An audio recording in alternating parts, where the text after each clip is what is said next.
Seguimos aquí en Identidad y por supuesto vamos a continuar hablando sobre la educación, sobre cómo seguimos los padres, los docentes, los alumnos en casa, y para ello vamos a charlar ahora con el ministro de Educación de Córdoba, Walter Graubach. ¿Cómo está, ministro? Buenas tardes. ¿Qué tal, Julia? Mucho gusto. ¿Cómo le va? ¿Cómo está llevando la cuarentena? Bien, bien, como todos, adaptándonos al teletrabajo, a tratar de ir organizando, generando condiciones para apoyar la labor de nuestros docentes y bueno, preocupados en ir pensando cómo transitamos este periodo y sobre todo, a medida que se extienden los días de aislamiento, a imaginar las salidas y poder organizar las acciones en consecuencia, ¿no? Porque no va a ser que terminemos la cuarentena y al otro día las cosas se reinicien como si nada. Va a haber que hacer un trabajo especial. Totalmente, de esto hablábamos recién con Liliana González, ¿no? De que de todo vamos a sacar un aprendizaje, esa es la idea. Le pregunto cómo ve Córdoba. Digo, los docentes de Córdoba, cuando esto ocurrió, fueron los primeros que salieron al otro día a dar clases, están trabajando en plataformas virtuales, dando devoluciones por audio, por WhatsApp, grabando videitos, en el caso de nivel inicial, las maestras jardineras grabando videitos para que sus alumnos los sigan viendo. ¿Cómo ve usted, ministro, lo que está ocurriendo en educación en nuestra provincia? La capacidad de reacción del sistema, y cuando digo sistema hablo de todos los adultos que lo integramos y que tenemos como responsabilidad el proceso de enseñanza, la verdad que ha sido magnífico. No tengo más que palabras de reconocimiento y de agradecimiento a la inmensa mayoría, porque algunos con experiencia previa, con formación, otros sin tanta experiencia y probablemente con escasa formación en el uso de medios tecnológicos, ha sido una reacción masiva y espontánea. Por supuesto que esto genera, obviamente, la dificultad de poder tener un encuadro, una coherencia, pero lo importante es que estamos en movimiento. Ahora, en estos días, particularmente en el caso de la provincia, con la plataforma Tu Escuela en Casa, más materiales que están llegando de Nación, se van sumando y son un aporte, una viga estructural donde la actividad de las instituciones o de los docentes, bueno, pueden ir apoyándose para poder mantener cierta coherencia en el proceso. Estamos viendo justamente todo el trabajo que se está haciendo en el portal que desde el Ministerio de Educación, y muchísimos docentes también consultando y trabajando en las aulas virtuales a través de Classroom y de miles de plataformas. Digo, también, ministro, para pensar en algunos, en los que se quedan afuera, ¿no? En todos aquellos que no disponen de la conectividad permanente, de aquellas familias que no tienen internet o no tienen una computadora adecuada. Y pienso también, ministro, y le pregunto por todos aquellos docentes que han sido muy golpeados con esta pandemia y han perdido trabajo, en el caso de muchas jardines maternales, por ejemplo, o docentes que no están siendo en este momento contenidos formalmente por sus empleadores. ¿Qué pasa con estos docentes y qué pasa con estas familias en el proceso educativo? Bueno, dos cosas. Primero, nosotros habíamos iniciado el ciclo lectivo con la satisfacción de que la totalidad de nuestras escuelas tenían conectividad y habíamos mejorado la conectividad que tenían anteriormente muchas de ellas.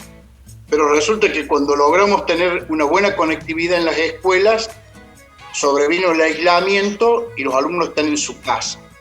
Allí, obviamente, como sistema educativo no tenemos llegada, no tenemos alcance, y esto marca un nivel de desigualdad que la única forma que hemos tenido por ahora de suplirlo es con materiales impresos, o sea, la vieja tecnología del papel y el lápiz, y muchas veces los docentes dando algún tipo de instrucción o consejo, sobre todo por WhatsApp, que es un medio que está bastante generalizado en nuestra sociedad.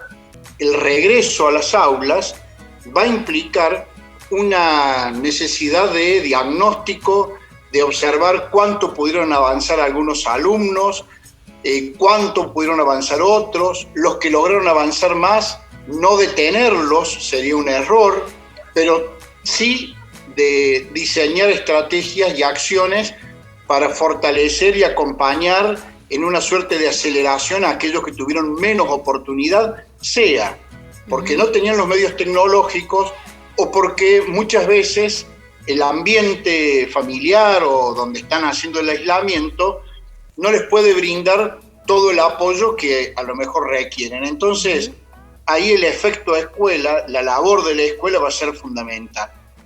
En relación a los jardines maternales, en realidad ahí no le puedo dar ningún tipo de respuesta porque no pertenecen al sistema educativo. Los jardines maternales están regulados por los municipios y nosotros no tenemos registro al respecto porque hay de todo. Hay jardines maternales atendidos por docentes, en otros casos no. Así que en eso le pido disculpas en no poder darle una respuesta. Ministro, todos en esta pandemia y en esta cuarentena, digo, además de ver el lado positivo y de poder tomar esto como una oportunidad para pensar en cómo vivimos, digo, a diario, también pensamos en cuándo vamos a volver a las aulas. Sabemos que la respuesta no está, pero se habla de que los alumnos podrían volver a las aulas en agosto. ¿Y qué pasaría en ese caso con las vacaciones de julio?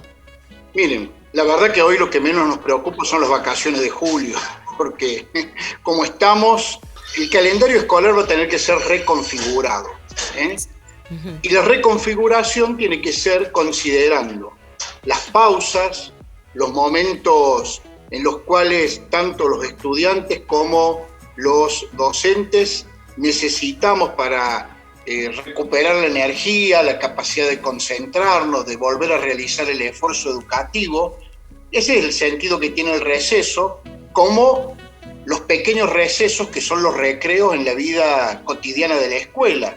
Ese es el objetivo que tienen. Pero reconsiderar el calendario implica tener en cuenta los procesos de receso.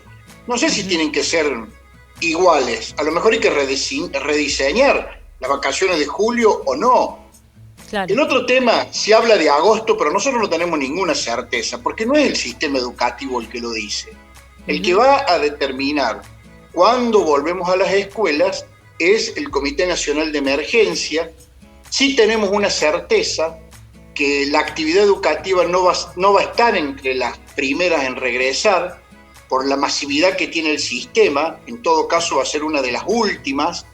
Y seguramente ese proceso va a tener que ser gradual y con una estrategia de fortalecimiento a los equipos docentes para que a su vez los equipos docentes puedan también trabajar con los alumnos, porque nos vamos a encontrar con situaciones muy diversas cuando reingresen los chicos y los docentes a las escuelas. Por supuesto, ministro, y le agradecemos mucho por la comunicación, y para despedirnos le digo cortito, el ministerio, como todo el resto del país, me imagino que ha aprendido y se están pensando todo el tiempo en cambios. Digo, ¿cómo avisora usted la educación de los cordobeses a futuro? Pensando en esto, ¿no? En esta cuarentena que nos ha hecho reflexionar acerca de cómo vivimos, de cuánto falta. Digo, me imagino que por la cabeza de usted pasa millones de cosas, ¿no? Capacitaciones docentes, la influencia de la tecnología, la cantidad de alumnos con la que trabajan los docentes. Digo, ¿cómo piensa en una educación después de esta cuarentena? Mire, es muy amplio el panorama de todo lo que uno piensa, pero en honor a la brevedad y a destacar un aspecto principal. Yo creo que la salida va a significar, si son capaces de interpretar, analizar, poder apoyarnos en los aciertos y corregir los errores, yo creo que la salida va a ser con un fortalecimiento de lo que es la educación presencial y la educación virtual. Con lo cual vamos a poder... Bueno, se nos cortó la comunicación con el ministro. Igualmente estábamos ya finalizando la comunicación, agradecemos mucho al ministro de Educación de Córdoba, Walter Graubach, que nos decía y nos dejaba este último concepto de la importancia de poder permanecer tanto todo lo virtual como también lo presencial y el contacto con el docente. Hacemos una pausa, no se vayan, en el próximo bloque hablamos de la información, de la infraestructura de los cordobeses para afrontar la pandemia.